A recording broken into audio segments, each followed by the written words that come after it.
Nilagdaan na ni Senate President Juan Miguel Zubiri bandang umaga nitong Lunes, February 19, ang sabina para kay religious leader Apollo Kibuloy at inaasahang ihahatid ito sa Davao kung saan ito pinaniniwala ang nananatili.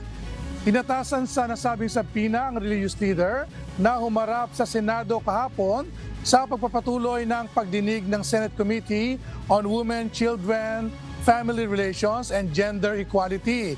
Ngunit hindi pa rin ito sumipot sa hearing.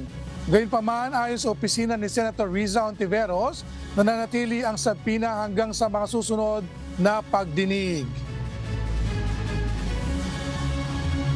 Huwag niyo pong ismuli ng Senado dahil hindi po kami titigil hanggat makamit ng mga biktima ang katarungan at kapayapaan.